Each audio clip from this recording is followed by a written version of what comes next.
If you'd asked me 6 months ago, I would have told you my wife Katie and I had a good marriage. Not perfect, because no marriage is, but solid. We had our routines, our inside jokes, and our fair share of stupid arguments over whose turn it was to take out the trash. But lately something had felt off. Started small. The kind of things you dismiss as normal life changes. Katie had gotten really into fitness over the past year, which, great for her, right? She started hitting the gym almost every day, religiously booking private sessions with some trainer she wouldn't shut up about. Jake. I didn't think much of it. We all have our hobbies. Then came the weird scheduling gaps. Katie would leave for a session at 10 a.m. and wouldn't be home until 2 p.m. When I'd ask where she was, she'd wave it off with a casual, "Oh, I stayed a bit after to stretch and cool down." Seemed reasonable, except for the times I'd text her mid-session and get no response for hours. Still, I trusted her. I had no reason not to, until I found the charges. We have a joint credit card for household expenses, and last week, I was paying bills when I noticed something weird. Several transactions from her gym, on days she'd told me she was at work. At first, I convinced myself there was a simple explanation. Maybe she'd stopped by to grab a smoothie or something. Maybe she'd paid for extra classes in advance. But when I casually asked her about her workouts the next night at dinner, she told me she hadn't been to the gym that day. My stomach nodded. I didn't say anything right away, just nodded like I believed her. But my mind was already racing. If she wasn't at work and she wasn't at the gym, where was she? I decided to test her. The next morning, before leaving for work, I told her I had a big meeting that would keep me late. That was a lie. Instead, I left the house, drove a few blocks away, and parked. Then I waited. At 10:30, I saw her car pull out of our driveway, heading in the opposite direction of her job. I followed from a distance, my pulse hammering. She wasn't going to the gym. She wasn't going downtown. She was heading to a part of town we never had any reason to be in. After about 20 minutes, she pulled into the parking lot of a high-end apartment complex. I slowed down, watching as she got out, adjusted her hair in the mirror, and walked toward one of the buildings. And that's when I saw him, Jake, her trainer, standing at the entrance waiting for her. She smiled as she walked up to him. He grinned back, held the door open, and she disappeared inside. I sat there, gripping the steering wheel so hard my knuckles turned white, my mind screaming at me to do something. Anything. But I didn't. Not yet. Because I had no proof of anything. Yet. But that was about to change. I sat outside that apartment complex for over an hour, running through every possibility in my head. Maybe she was training him. Maybe it was a work-related visit. Maybe I was being paranoid. Yeah. And maybe pigs would fly out of my exhaust pipe. I knew what I saw. That wasn't the way you smile at your personal trainer. That was the kind of smile Katie used to give me when we were sneaking off to bed before a dinner party. That was the smile of a woman with a secret. I needed more. If I barged in now, what would I even say? "Hey, I followed you here because I suddenly don't trust you?" That would only make me look insane. No, I needed something concrete. Something that couldn't be spun into a convenient excuse. So I did what any self-respecting man would do in my position. I played dumb. That night I acted normal. Asked about her day. She told me about some stressful meeting at work, about how exhausted she was. I nodded along, pretending not to notice how easily the lies slid off her tongue. Then I casually mentioned I was thinking about joining her gym. Her entire body stiffened. "Really?" she asked, too casually, like she was trying to sound supportive but was actually calculating something. "Yeah," I shrugged. "I mean, you love it so much. Maybe it's time I got serious about working out, too." A flash of something, panic, crossed her face before she quickly masked it with enthusiasm. "Oh, babe, that's great. But you sure? You always said gyms weren't your thing." "They weren't," I agreed. "But hey, if it makes you feel this good, maybe it's worth it." She hesitated, just for a second, then forced a bright smile. "That's awesome. I can introduce you to Jake. He's amazing." "I bet he is." "Yeah, I'd love that." I lied. The next morning, before work, I did something I never thought I'd do. I hired a private investigator. I didn't want to, but let's be real. If she was cheating, she'd cover her tracks. I needed someone who wasn't emotionally involved, someone who could see what I might miss. So I found a guy online, someone with good reviews, and shot him a message. By noon, I was sitting in his office, explaining the whole thing. His name was Ray, mid-40s, bald, and with the permanently unimpressed expression of a man who'd seen too much. "So, you think your wife's stepping out on you?" he said, lighting a cigarette. "And you want proof before you blow up your life?" "Pretty much." He exhaled smoke, nodding. "You're smart. Too many guys confront first, then get gaslit into believing they're crazy. You get me proof, you control the narrative." Control the narrative. I liked the sound of that. "I'll start tailing her tomorrow," Ray said, stubbing out his cigarette. "If she's up to something, we'll find out." I shook his hand, left his office, and went home to wait. The next few days were torture. Katie was acting extra affectionate, kissing me more, texting cute messages, even suggesting a spontaneous date night, which we never did anymore. It was almost like she knew something was off but couldn't figure out what. Maybe she wanted to get caught. Maybe she was testing me the same way I was testing her. On Friday, I got a text from Ray. "She's at the gym. You should come by." My stomach dropped. I had told Katie I had a work meeting. She had no idea I was about to walk into her favorite place in the world. I pulled up to the gym, my heart hammering. Ray was waiting in the parking lot, leaning against his car like he had all the time in the world. "She in there?" I asked, barely able to keep my voice steady. "Oh, she's in there," he said. "But you're gonna want to see this." He handed me his phone. The video was shaky, filmed from a distance through the gym's glass walls. It showed Katie and Jake alone in the private training area. She was way too close to him, her hands lingering on his arm. He leaned in, whispered something in her ear. She laughed, touching his chest. Then, without hesitation, she pulled him into a slow, lingering kiss. Not the quick, guilty kind. The familiar kind. The kind that says, "This isn't the first time." I felt like I'd been punched in the gut. "Take a walk," Ray advised. "Get your head straight before you go in there." I nodded, but I couldn't move. I was right there. She was right there, lying to my face. I clenched my fists, forcing myself to stay calm. This wasn't just about catching her. This was about beating her at her own game. If she thought she could lie to me, play me for a fool, she was about to find out just how wrong she was. I stood outside that gym, gripping Ray's phone so hard my knuckles turned white.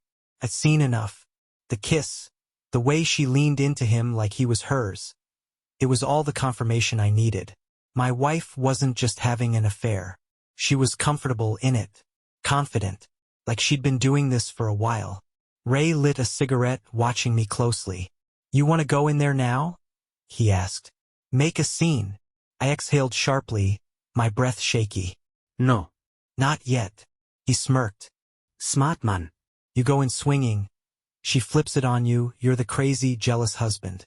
But if you let her dig her own grave, that's when you win." And I wanted to win.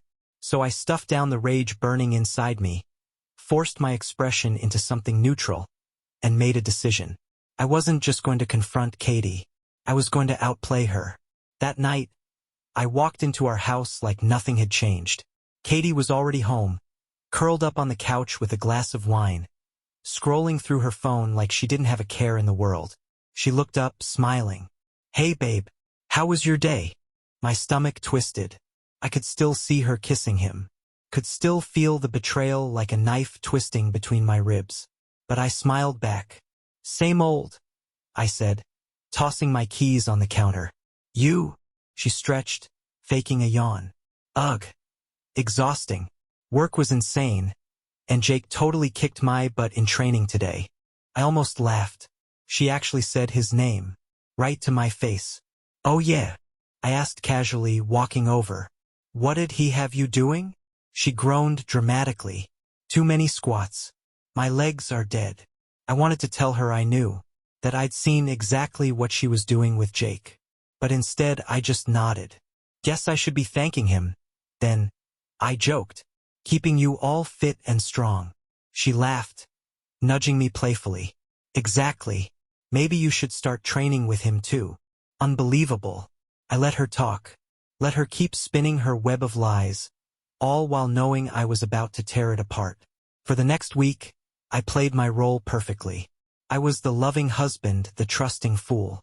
I didn't snoop through her phone, didn't question her late-night gym sessions, didn't give her a single reason to suspect I knew. Instead, I laid the groundwork. Ray kept following her, gathering more evidence. Photos, videos, Katie meeting Jake at his apartment, laughing with him at some restaurant across town, sitting way too close to him in his car. Then I started pushing buttons. I mentioned Jake more, asked little questions about the gym, watched how she answered. She was getting too comfortable lying to me. It almost seemed easy for her. And that's when I knew I needed to push harder. So I made a big move.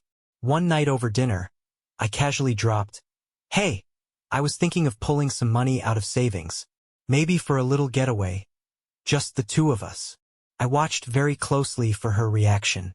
She froze for a split second before recovering. "Oh, that sounds great," she said, too enthusiastically. "How much were you thinking?" I shrugged. "Couple grand? I figured we'd dip into the joint account. Haven't checked the balance in a while, though." Katie took a sip of wine, her fingers gripping the stem just a little too tight. "Oh, yeah, we should check that." She was nervous. I leaned back, studying her. "Why? Did you take something out recently?" She smiled, but it didn't reach her eyes. No. Just, bills and stuff." Ray had already warned me. Katie had withdrawn $5,000 from our joint account last week. I needed to know why, and I had a feeling Jake was involved. The next morning, I checked our online banking and felt my blood run cold. It wasn't just one withdrawal. There were several. Over the past few months, Katie had slowly been funneling money out, thousands at a time. I had no idea where it was going. I needed to find out. So I did something drastic. That afternoon, while Katie was at the gym, or more likely at Jake's place, I went to our bank. Katie's face went pale. I stood up, taking a step toward her. "Tell me, babe, what exactly were you using our money for?" She swallowed hard, trying to recover. It was just some personal expenses. "I was gonna tell you." I cut her off. "No, you weren't. You weren't gonna tell me, because you didn't think I'd notice." Katie was silent. My voice was dangerously calm. "So let me ask again. Where did the money go?" Her lips parted, but no words came out. For the first time, I saw fear in her eyes. Good, because she had no idea what was coming next. Katie's face had drained of all color. She opened her mouth, closed it, then swallowed hard like she was trying to come up with a believable excuse on the spot. I let the silence stretch between us, watching her squirm. Finally, she took a shaky breath. "It's not what you think." I crossed my arms, raising an eyebrow. "Then enlighten me." She hesitated. I was using the money for a surprise. For you." Oh, she was good. I tilted my head, pretending to consider it. "Really?" I said, my voice slow and measured. "Because I had the bank pull the statements. And those payments, they weren't to any store or vacation package, or anything that even remotely benefits me." "So what exactly was the surprise, Katie?" She blinked rapidly, her breathing uneven. Okay, fine," she stammered. "It was for Jake." That caught me off guard, but I didn't let it show. She rushed to explain. He's going through something. A tough time. I was helping him out. As a friend." I almost laughed. She really thought she could spin this into charity? I took a slow step forward. "You mean to tell me," I said, voice dangerously low, "that you've been pulling thousands of dollars from our savings to help your personal trainer?" She nodded frantically. "Yes, exactly. He was in a bad financial spot and Oh, cut the crap, Katie." She jumped at the sudden sharpness in my voice. I wasn't playing anymore. I pulled my phone out, tapped the screen a few times, and turned it toward her. The video Ray had taken, the one of her kissing Jake in the gym, played right in front of her. Her eyes widened in pure terror. "Still want to tell me this was all friendly?" I asked coldly. Katie gasped, covering her mouth. I can explain." "I bet you can," I shot back. "But here's the thing. I don't want to hear it. I don't need to hear whatever bull you're about to spin, because I already know what's been going on." She was shaking now. "Daniel, please." I ignored her. "The gym, his apartment, the restaurant downtown. Oh, and let's not forget the little sessions you two had in his car." I shook my head, feigning disappointment. "Not exactly subtle, were you?" Katie's mouth was opening and closing like a fish out of water. Who told you?" I let out a dark chuckle. "Does it matter?" She flinched. And then, just as I was about to really let loose, something shifted in her eyes. She stopped looking panicked, stopped trembling. Instead, she just looked defeated. Then she did something I wasn't expecting. She sank onto the couch, buried her face in her hands, and whispered, "I messed up." I stared at her. After everything, she was just admitting it? "Yeah," I said, crossing my arms. "No kidding." Katie sniffled, wiping her face. "I didn't mean for it to go this far," she said, her voice thick with emotion. "At first, it was just harmless flirting. I swear." I stayed silent. "I didn't plan on cheating," she insisted. "But Jake, he made me feel alive, Daniel. He made me feel wanted." I clenched my jaw. "And I didn't?" She winced. "It's not that. It's just, with you it's been the same for years. The same routine. The same conversations. The same everything." She exhaled, looking at me with desperate, pleading eyes. "I was selfish. I was stupid. But Jake, he made me feel like I was starting over." There it was. The classic "I didn't cheat because I wanted to hurt you. I cheated because I needed to feel something" excuse. I almost bought it. Almost. But then I remembered the money, the thousands she had drained from our savings. And suddenly I saw the real truth. It wasn't just about the affair. Jake had played her, and she had let him. I took a slow breath, forcing myself to stay calm. "Katie," I said, my tone eerily soft. "Where's the money?" She flinched.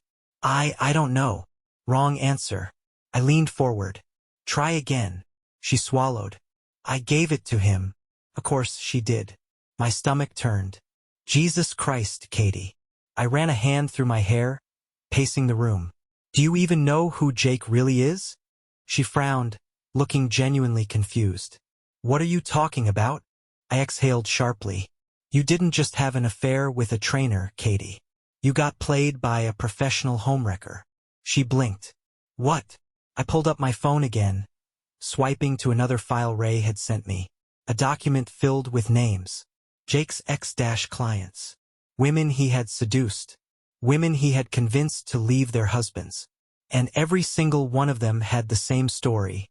They gave him money, and then he disappeared. Katie's face twisted in horror as she skimmed through the list. No, that's not true," she whispered. "Oh, it's true," I said grimly. "And I'm willing to bet that as soon as you tried to send him more cash today, you couldn't reach him, could you?" Silence. Her eyes slowly filled with realization. Then dread. "Oh my God," she breathed. Reality was finally setting in. She had been used. And now, she had nothing to show for it. She looked up at me, her expression desperate. "Daniel, what do I do?" For the first time in weeks, I actually laughed. A dark, humorless laugh. "What do you do?" I echoed. "Oh, babe, you're on your own." I grabbed my keys, turned toward the door, and walked out. Behind me, I heard her whisper my name, but I didn't look back. I walked out that door, but I wasn't done. Not even close. Katie had made two massive mistakes. One, she thought she was in control of this situation, that she could talk her way out of it, spin a sob story about how she felt lost and needed to feel alive, and I'd somehow forgive her. Two, she underestimated just how much I knew. She thought this was just about her betrayal.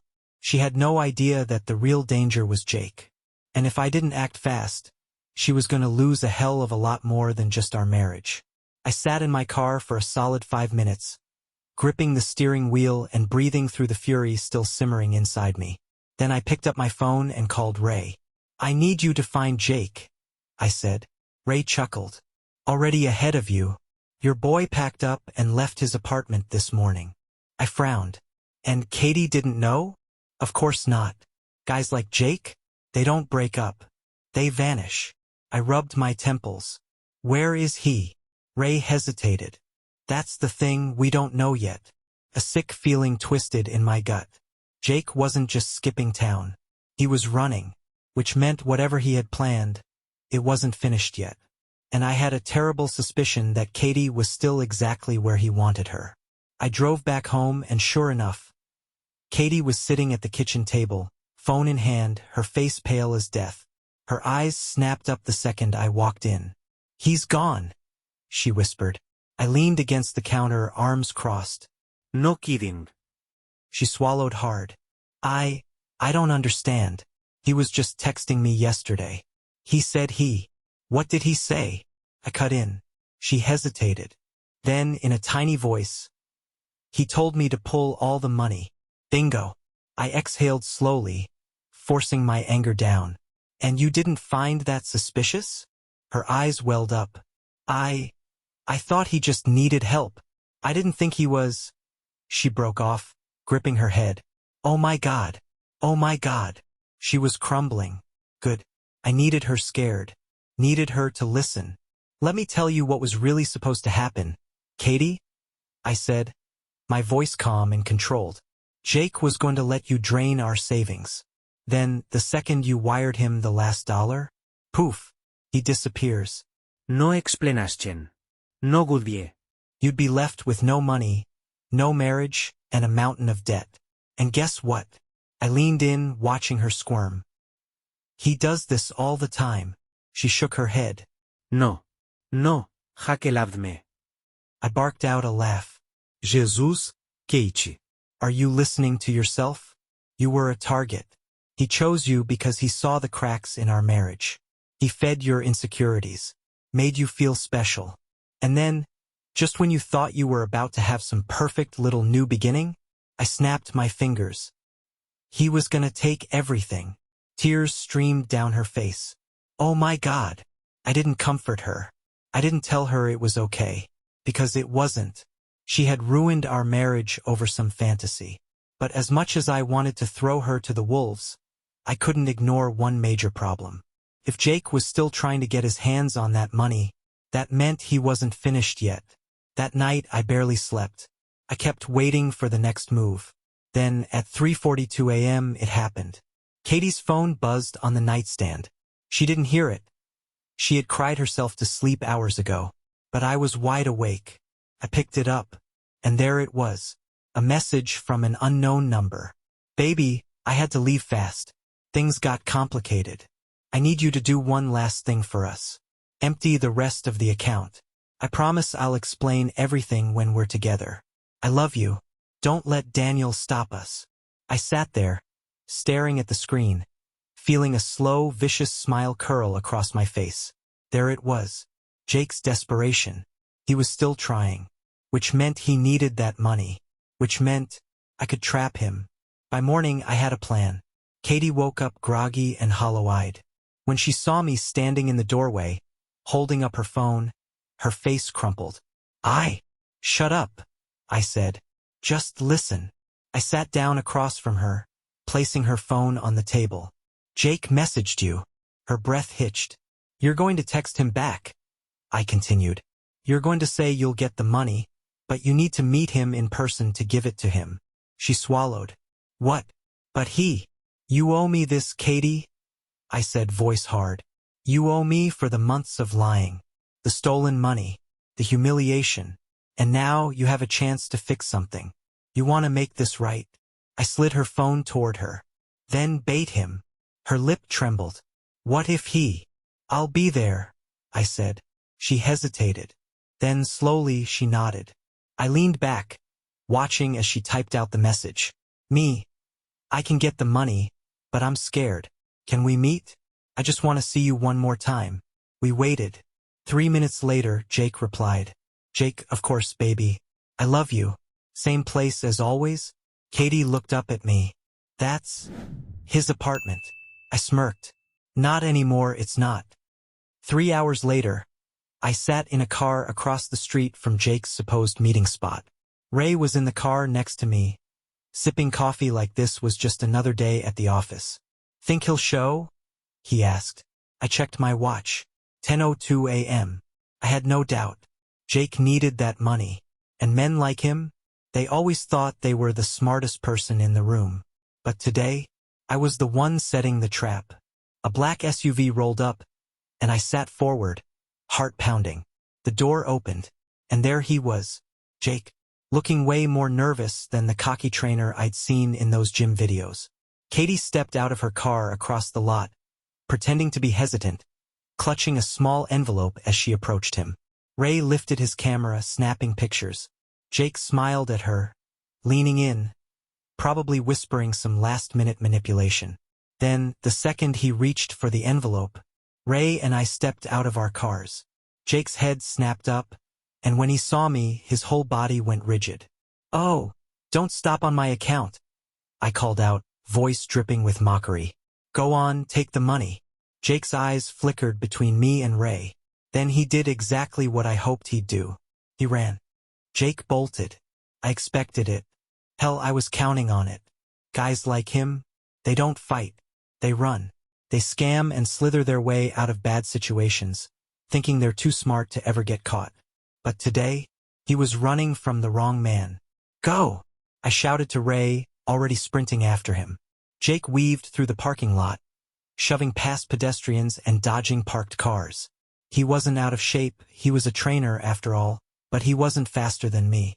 Adrenaline surged through my veins, my muscles burning as I closed the distance. "Jake!" I shouted. "Where you running to, huh? Thought you loved my wife." He didn't look back. He hit the sidewalk, nearly knocking over a woman walking her dog, and darted into a side alley. I was 2 steps behind him. Ray was right behind me, laughing. "Man, I haven't had this much fun in years." Jake made a fatal mistake. He turned down another alley that was a dead end. The second he realized it, he skidded to a stop, chest heaving, looking around wildly. Ray and I slowed our pace, approaching him like predators cornering a wounded animal. Jake turned to face us, hands up like he thought we might actually beat him to a pulp right then and there. Not a bad idea. But I had bigger plans. I stepped closer, tilting my head. "Where's the money, Jake?" He swallowed hard, glancing at Ray like he might step in to save him. Ray just smirked. What money?" Jake stammered. Katie said she wanted to help me." I barked out a laugh.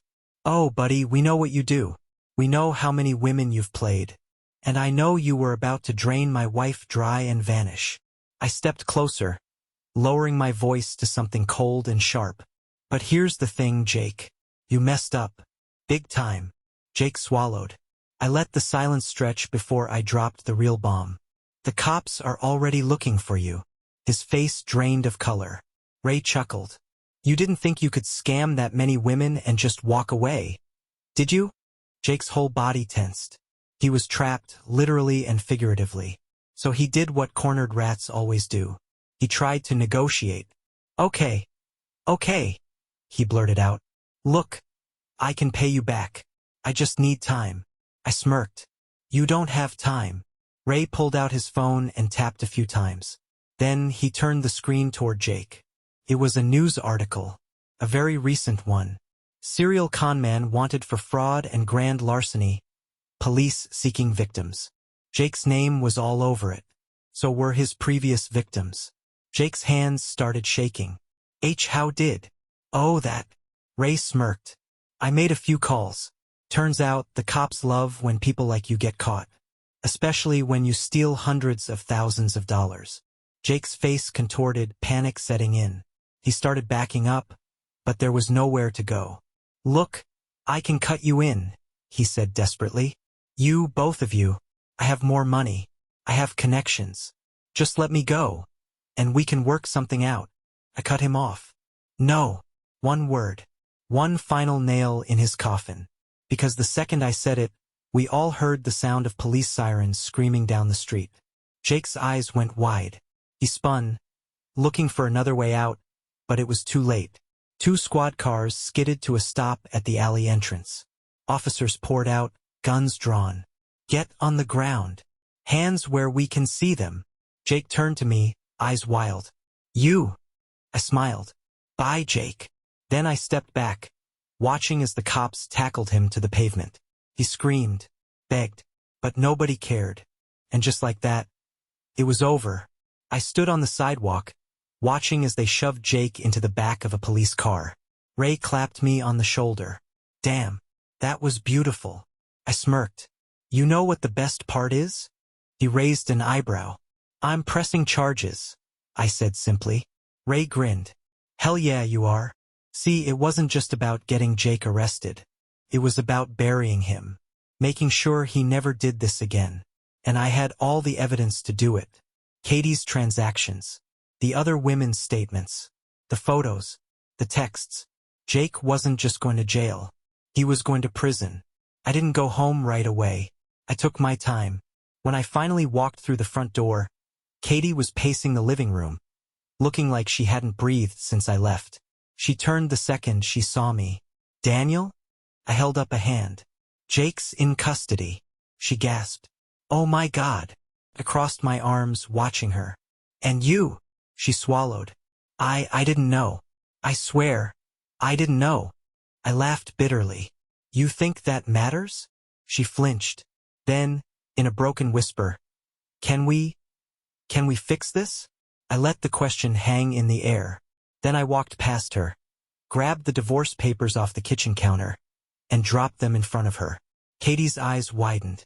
I had printed them days ago, because this was always how it was going to end. She looked up at me, voice cracking. "Daniel, please."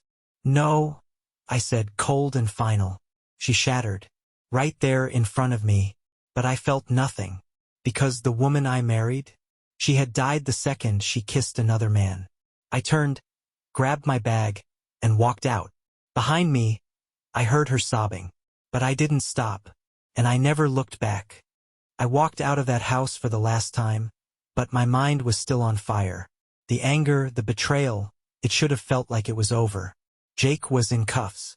Katie had been exposed for the liar she was. The divorce papers were in her hands. But something didn't sit right. Jake wasn't just a con man, he was good at it. The kind of guy who always had a backup plan. And men like that, they didn't go down easy. I drove straight to Ray's office, my hands gripping the wheel so tight my knuckles turned white.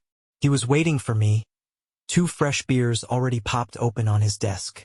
"You look like you've still got something eating at you," he said, sliding one my way.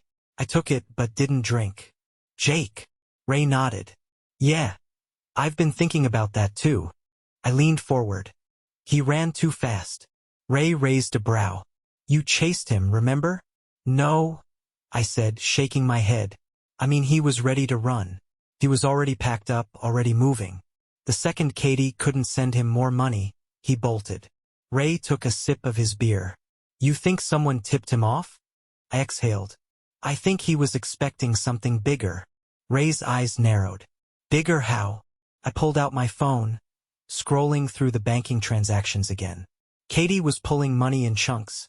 But there's one transaction that doesn't fit. 10 grand. One withdrawal. 2 days before she tried to send him the rest. Ray frowned. "That's a lot of cash to take out at once." I nodded. "And it's gone. Not in our accounts. Not anywhere." Ray sat back thinking. Either she gave it to him in person, or it was meant for something else. Silence settled between us. Then Ray sighed, rubbing his temple. "Damn it. You're right. This isn't over." I clenched my jaw. "I need to talk to Katie one last time." I wasn't sure what I expected when I walked back into the house. Katie was exactly where I left her, sitting at the kitchen table with the divorce papers in front of her, eyes red and swollen. She had a pen in her hand, but nothing was signed. When she saw me, she inhaled sharply. "Daniel, where's the 10 grand, Katie?" She froze. The color drained from her face so fast I thought she might pass out. I I don't know what you're talking about, she stammered. I took a slow, deliberate step toward her. Do not lie to me again. She swallowed hard. I didn't give it to him. I could tell she was telling the truth, at least partly. So where is it? Pressed. She looked down, silent. Katie. Finally, in barely a whisper, she said, It's gone. Ist daher. Gone where? She squeezed her eyes shut. I was supposed to give it to him in person. He said it was for something important. Something that would help us start over. But he never showed up. He ghosted me before I could. I felt my stomach twist. Something wasn't adding up. Jake wasn't that sloppy. If he had meant to take that money, he would have. So what happened? I needed more. Who else knew about this? I asked. Katie hesitated. No one. Just Jake and... Her breath hitched. And there it was. I stepped closer. And who, Katie? She didn't answer. I grabbed the chair across from her and sat down, staring her dead in the eye. If you think I'm protecting you after everything, you're delusional. So either you tell me who else knew about the money, or I make sure the cops come after you next. She flinched like I had slapped her. For a moment I thought she wouldn't answer. But then, in a barely audible voice, she whispered a name that made my blood run cold. It wasn't another woman. It wasn't a friend. It was a man I knew, someone I never even considered. And suddenly I understood. Jake wasn't running from me. He was running from someone worse. I gripped the edge of the table, trying to steady my breathing. Say that again. Katie wouldn't meet my eyes. I didn't think it was a big deal. I just mentioned it once. I slammed my hand on the table. You told my brother? She flinched. It wasn't like that. Greg, he asked about Jake one day. Said he saw us talking at the gym and was just curious. I didn't think anything of it. My pulse pounded in my ears. My brother, Greg. The one person I hadn't even considered in all of this. The golden boy. The successful hedge fund manager. The guy who always had an answer for everything. Always acted like he was one step ahead. You told him about the money? I demanded. She nodded. Guilt written all over her face. He said it sounded like a scam. He warned me to be careful. I let out a hollow laugh. Oh, he warned you? Katie looked confused, but I was already piecing it together. Jake wasn't just running from me. He was running from Greg, because Greg never warned anyone without an angle. And if he knew about the money, he wanted it for himself. And maybe, just maybe, he had gotten to Jake before the cops ever did. I was out the door before Katie could stop me. I called Ray on the way. We need to check Greg's accounts. Right now. Ray, to his credit, didn't even question it. You think your own brother is involved? I think Greg's always been a snake, I said flatly. And if Jake got in his way, he's either paying for it or he's gone. I heard Ray typing furiously in the background. All right, I've got eyes on Greg's recent activity. A pause. Then his voice turned sharp. Daniel. I gripped the wheel. What? Greg just deposited $9,000 into a private offshore account. My blood turned ice cold. 9,000. Just under the limit that would trigger an automatic investigation by the feds. The exact amount missing from Katie's withdrawal. Oh, this son of a... Wait! Ray cut in. It gets worse. Guess who never showed up at the police station? I felt my stomach drop. Jake. Ray sighed. Bingo. No record of him being booked. And the precinct says they don't have him in custody. I barely heard the rest of what he was saying, because suddenly it all made sense. Jake wasn't in prison. Jake was dead. I pulled up to Greg's house with my heart hammering against my ribs. He lived in a massive estate on the outskirts of town. Gated, pristine, the kind of place that screamed old money and new corruption. I didn't bother knocking. I shoved the door open and stormed inside. Greg was in the kitchen, sipping a glass of whiskey like he didn't have a care in the world. He looked up, smirked, and leaned against the counter. Well, if it isn't my favorite little brother. I walked right up to him. Where's Jake? Greg took a slow sip of his drink. Jake who? I grabbed the front of his shirt and slammed him against the fridge. His glass shattered on the tile. His smirk disappeared. I swear to God, Greg, if you don't tell me what happened. You're angry at the wrong guy, Greg interrupted coolly. I glared at him. He straightened his collar, dusting off imaginary lint. Let's get something straight, Danny. I didn't kill him. I let go but didn't back away. Then where is he? Greg sighed dramatically. I may have given him a little incentive to disappear. A friendly suggestion, if you will. But I promise you, I didn't lay a hand on him. Bull. Greg held up a finger. You really think I'd get my hands dirty? Come on, little brother. I just made sure he had nowhere to run. No money, no backup plans. And the last I heard, he was trying to skip the country on foot. He chuckled. Which, let's be honest, won't go well for him. I stared at him, my hands itching to throw a punch. You took the money. Greg grinned. Correction. I reclaimed stolen property. Did you really want your idiot wife handing it over to a conman? I clenched my jaw. And you were the better option? His smirk never wavered. At least I keep it in the family. I was done. This wasn't about the money anymore. It was about knowing that my own brother had played the same damn game as Jake. And won. I turned to leave, but Greg's voice stopped me. You should be thanking me, Danny. I looked back. He was smiling. I cleaned up your mess. Now, why don't you do us both a favor and stay out of mine? I exhaled sharply. You know what, Greg? He raised an eyebrow. I smiled. I think you just made the biggest mistake of your life. Then I walked out. Jake was never seen again. Maybe Greg was telling the truth, and he was out there somewhere, running for his life. Maybe he never made it to wherever he was going. The cops never connected Greg to anything. Officially, there was no case. No proof. Just a missing conman and a well-timed offshore deposit. As for Katie, she signed the papers, tried to beg for another chance. I never responded. Last I heard, she was still in town, still working her dead-end job, still a shadow of the person she thought she'd become with Jake. And Greg? Oh, Greg kept winning. For now. Because here's the thing. He thought I'd let this go. He thought he'd beat me. But I wasn't my cheating wife. And I sure as hell wasn't Jake.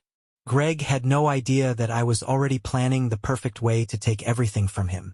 And when the time was right, I'd make sure he never saw it coming.